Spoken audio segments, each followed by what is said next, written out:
नमस्कार, इस खास पेशकश में आपका स्वागत है। मैं हूं आशीष पाराशर। कल यानी शनिवार को पूरे प्रदेश के जो विश्वविद्यालय और महाविद्यालय हैं उनमें चुनाव होने वाले हैं। कैंपसों में माहौल गर्म है। चुनाव को लेकर छात्र नेता और छात्र संगठन अपने पूरे आखिरी एक तरह से जोर आजमाइश में लगे हुए हैं। कल मतदान होगा और कैंपस में तय होगा कि आखिर कौन जीतेगा कौन हारेगा। कोई कोर कसर नहीं छोड़ना चाह रहा। कैंपस में पूरी तरह से माहौल बना हुआ है चुनावों का और पूरी तरह से छात्र और छात्र नेता उसमें इन्वॉल्व हो गए हैं, उसमें की तैयारियों में जुटे हैं। इस बार छात्र नेताओं की पूरे राजस्थान में एक मांग थी, विश्वविद्यालयों से महाविद्यालयों से उनकी मांग थी कि उनकी एक बहस कराई जाए, एक ओपन डिबेट हो जहां पर वो अपने विचार रख सकें, अपनी बातें रख सकें। हालांकि विश्वविद्यालय और महाविद्यालय प्रशासन वो नहीं कर पाया, इसलिए हमने चुना है उनको ये मौका, हम देंगे उनको ये मौका। आज हम करेंगे महाबहस, यानी कि क्या जो छात्र नेता हैं वो क्या अपनी मांगे हैं, किन किन विषयों को लेकर चुनाव लड़ रहे हैं और जो कैंपस का छात्र है आखिर वो क्या चाहता है, आम आदमी क्या चाहते हैं। हमारे साथ जुड़ेंगे बहुत सारे लोग कुछ देर बाद फोन लाइन पर। वो अपने छात्र नेताओं से जो चुनाव लड़ रहे हैं उनसे सीधे सवाल कर पाएंगे हमारे साथ यहां पर। और कुल मिलाकर पूरे प्रदेश में माहौल है। तो सबसे पहले हमने शुरू किया पूरे प्रदेश से एक राउंड अप कि आखिर जो चुनाव लड़ रहे हैं, पूरे प्रदेश में जो लोग चुनाव लड़ रहे हैं, जो अपने अपने वादों पर वोट मांग रहे हैं, आखिर उनके चुनावी एजेंडा क्या है।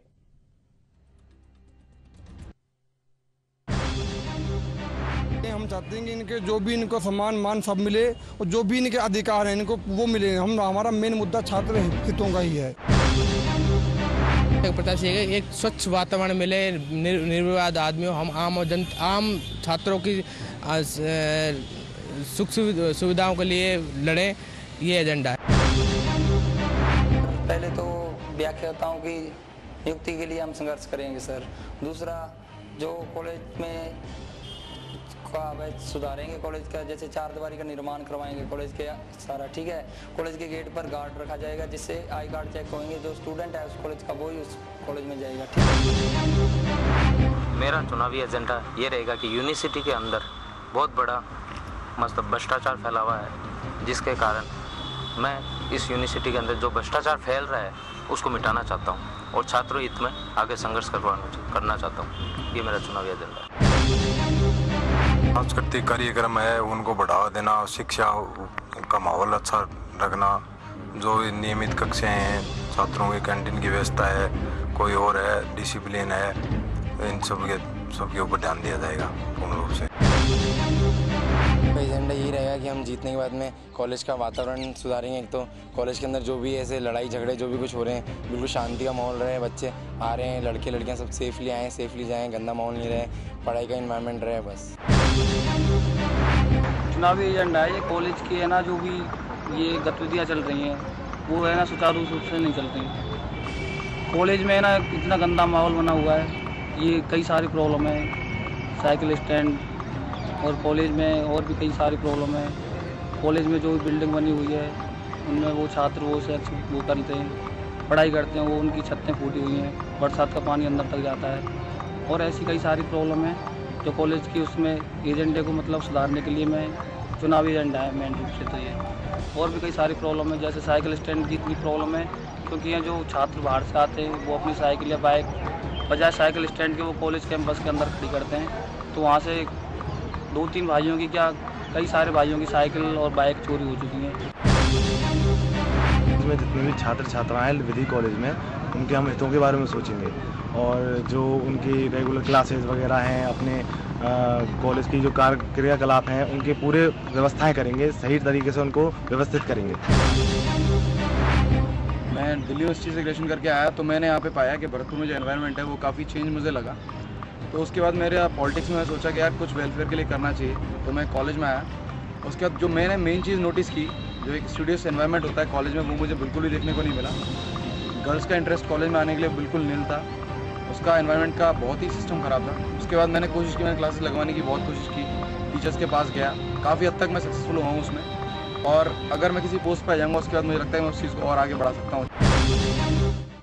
तो देखा आपने, पूरे राजस्थान भर के चुनाव लड़ने वाले जो छात्र नेता हैं वो यहां पर थे। तो कुल मिलाकर एक बार सारे जो राजस्थान के छात्र नेता हैं, आखिर क्या है उनका एजेंडा? सीधे तौर पर छात्रों के लिए लड़ने की बातें छात्र नेता यहां पर कर रहे हैं। पूरे राजस्थान में हर जगह पर सीधा मुकाबला जो अगर देखा जाए, अगर जो छात्र संगठन है उनकी दृष्टि से देखा जाए तो एबीपी, एनएसयूआई, एसएफआई अलग अलग जगह पर कहीं सीधे और कहीं त्रिकोणीय संघर्ष में चुनाव लड़ रहे हैं। हर जगह पर अभी आखिरी तक यानी आज रात तक रूठने और मनाने की कवायदें चल रही हैं। कहीं पर किसी संगठन का बागी खड़ा है तो कहीं पर किसी संगठन का। राजस्थान के सभी विश्वविद्यालयों में लगभग यही स्थिति है और छात्र संगठन और छात्र जो चुनाव लड़ रहे हैं अपनी आखिरी ताकत आज रात तक झोंकेंगे इस चुनाव के लिए। पूरे कैंपस का महासमर है ये, और इस महासमर में आज हम आखिर कैंपस के मुद्दे क्या हों, आखिर परिसर के मुद्दे क्या हों, आखिर छात्र नेता अपने किन मुद्दों को लेकर लड़ना चाह रहे हैं, उस पर आज हम यहां पर बहस करेंगे। महाबहस में हमारे साथ कुछ देर में होंगे कुछ छात्र नेता, हमारे साथ में होंगे जो इस बहस में हमारे साथ होंगे। राजस्थान विश्वविद्यालय से जो चुनाव लड़ रहे हैं वो छात्र नेता हमारे साथ में होंगे। लेकिन उससे पहले एक बार फटाफट नजर डालते हैं कि आखिर कैंपस में शैक्षणिक माहौल जो कैंपस के लिए सबसे जरूरी है उसको बनाने के लिए छात्र नेता क्या वादा कर रहे हैं। बस मैं ये बदलाना चाहते हैं कैंपस में पढ़ाई का माहौल बने, सभी बच्चे पढ़ाई में अपना ध्यान दें, बाहर ना बैठे। हम नहीं चाहते हैं कि बच्चे थड़ी पे ना बैठ के लाइब्रेरी में बैठे या क्लासरूम में बैठे। हमारा मेन फोकस पढ़ाई के ऊपर ही रहेगा। जी कॉलेज में हम सांस्कृतिक गतिविधियाँ, खेलकूद की गतिविधियाँ बढ़ाएंगे। ये जाहिर सी बात है कि अगर सांस्कृतिक गतिविधियाँ बढ़ेंगी, खेलकूद की गतिविधियाँ बढ़ेंगी तो छात्र बाहर गलत कामों में ध्यान न देके पढ़ाई में ध्यान देंगे, अपना उनका विकास भी होगा। कैंपस में बदलाव जो डेली झगड़े होते हैं वो उसमें रुकावट करेंगे और जो शिक्षण में सुधार लाएंगे अध्यापकों से मिलके।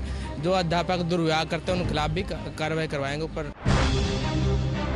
ग्राउंड उनकी स्थिति अच्छी नहीं है, तो ग्राउंड से मिलकर ही कैंपस का निर्माण होता है, क्योंकि ग्राउंड में ही अच्छा कैंपस बनता है ग्राउंड से ही, तो हम उसमें सुधार करेंगे।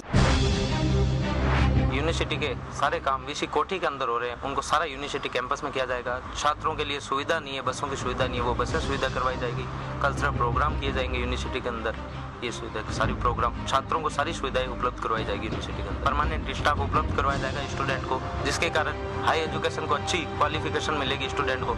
ये चेंज किए जाएंगे यूनिवर्सिटी में शिक्षा के लिए।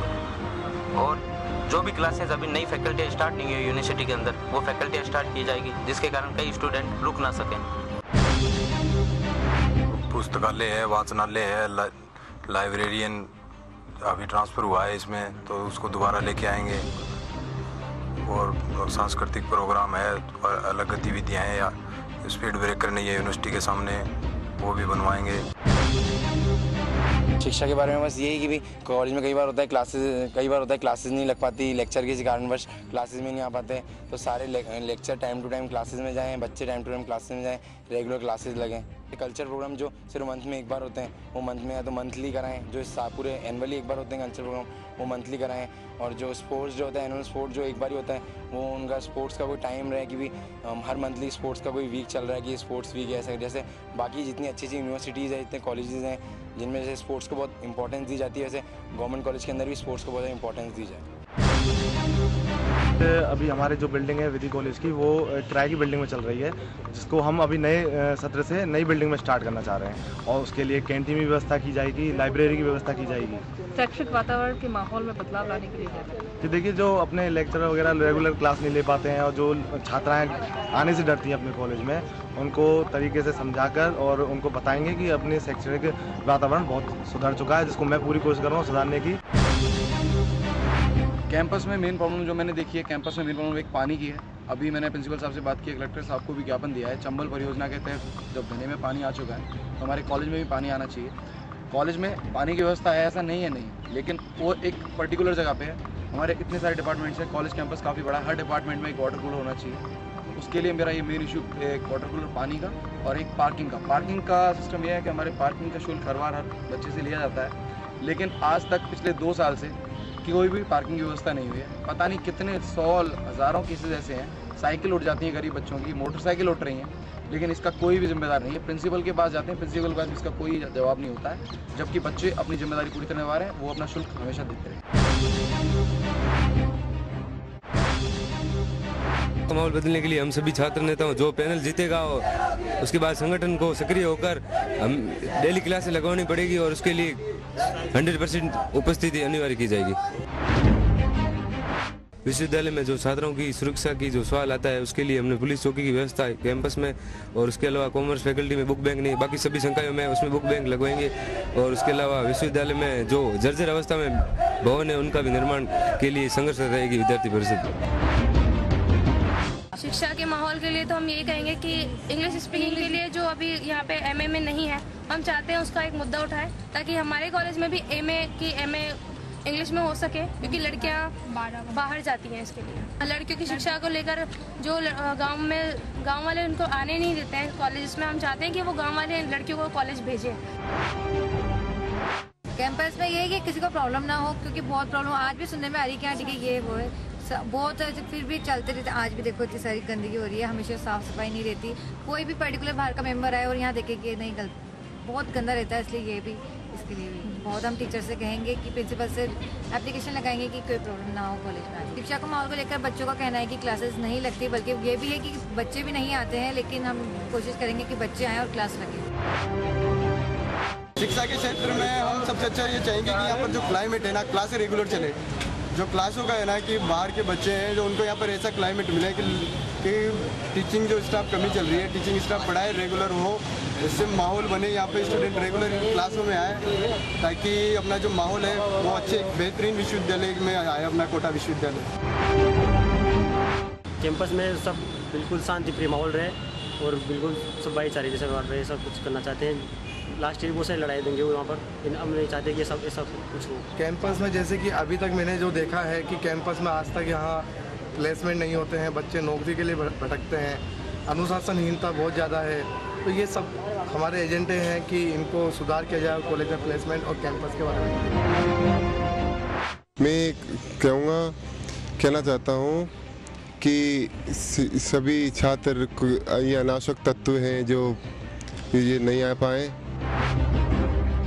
अगर मैं छात्र संघ अध्यक्ष बना तो कॉलेज कैंपस में सबसे पहले भीमराव अम्बेडकर की मूर्ति स्थापित होगी, और जो वहाँ पे हॉस्टल बंद पड़ा है जो कि लड़कियों के लिए, उसे या तो लड़कियों के लिए खोला जाएगा या SC/ST के लिए, SC/ST के लड़कियों के लिए खोला जाएगा। जैसा कि मैं एक शिक्षक के परिवार से आता हूँ तो चाहता हूँ कि एक शैक्षणिक वातावरण हो पूरे कॉलेज में, क्लासेस लगी लोग रेगुलर और टीचर आएँ, बच्चे भी आएँ। इस तरह इसके लिए हम पहल करेंगे कि हमेशा रेगुलर क्लासेस लगें कॉलेज में। अधिकतर कक्षाएं सुचारू रूप से नहीं चल पा रही है, कहीं स्टूडेंट्स नहीं आते हैं तो कभी फैकल्टी के टीचर्स नहीं आ पाते हैं। अभी वैसे भर्तियाँ हुई हैं लेकिन बहुत सारी भर्तियाँ होनी बाकी है। सुखड़िया विश्वविद्यालय में काफ़ी डिपार्टमेंट्स है जहाँ पर अध्यापक नहीं है। हम स्टूडेंट तो पैसा देता है, वो अपनी फीस पूरी भरता है, तो विश्वविद्यालय और राज्य सरकार को चाहिए कि वो पूरी भर्ती करें ताकि छात्र जो पढ़ने के लिए आता है उसको उसकी जो रिक्वायरमेंट है जो पढ़ाई की वो पूरी हो। अब वो यहाँ पैसा लगाया जाता है और उसको अध्यापक नहीं मिल पाते हैं ढंग से, और कभी अध्यापक मिलते हैं तो यहाँ पर व्यवस्थित क्लासें सुचारू रूप से नहीं चल पाती। स्टूडेंट्स की कमी होने के यहाँ पर अनिवार्य रूप से कंपल्सरी क्लासें लगे, ऐसा हम प्रावधान करना चाहते हैं। कैंपस में शैक्षणिक बदलाव होना चाहिए। जैसे कैंपस में जो माहौल बना हुआ अभी कि टीचर्स आते तो हैं लेकिन टीचर्स लड़कों को पढ़ाते नहीं पूर्णतः। जो क्रीम टीचर्स होते हैं लेकिन कोचिंग सेंटर बाहर जो न तो उन्होंने पूरी उनकी कोचिंग हुई थी पूरी, सिर्फ PhD कर रहे हैं या M.Com जो कर रहे हैं वो पढ़ा रहे हैं उनको, इससे का लड़कों और पेरेंट्स के ऊपर एक्स्ट्रा भार पड़ रहा है। तो इसलिए हम चाहेंगे कि मतलब कॉलेज के अंदर ही कोचिंग की व्यवस्था करवाई जाए लेक्चरर के द्वारा, या फिर लेक्चरर को पाबंद किया जाए वो समय पर क्लास ले ताकि लोगों को कोचिंग में भागना पड़े। तो देखा आपने पूरे प्रदेश के जो छात्र नेता हैं किस तरह से अपने मुद्दे बता रहे हैं कि आखिर कैंपस में जो शैक्षणिक माहौल है उसको बनाने के लिए आखिर वो क्या करेंगे। उन्होंने खूब सारे वादे छात्रों से भी किए हैं, कैमरे के सामने भी किए हैं जो अभी हमने आपको दिखाए। लेकिन आप लोगों को क्या लगता है, क्या छात्र नेता अपने वादों पर खरा उतरते हैं और क्या शैक्षणिक माहौल बनाने के लिए जो छात्र संघ चुनाव है उनमें से जो जीत कर जाएंगे क्या वो अपनी भूमिका निभा पाएंगे? ये सवाल आपके मन में भी होगा, बहुत सारे छात्रों के मन में भी होगा। इसीलिए हमने आपको आज मौका दिया है इस महाबहस में आप अपनी बात, मन की बात, अपने सवाल आप सीधे पूछ सकते हैं। यहां पर अब से कुछ देर बाद हमारे साथ यहां पर होंगे राजस्थान विश्वविद्यालय जो जयपुर में है उससे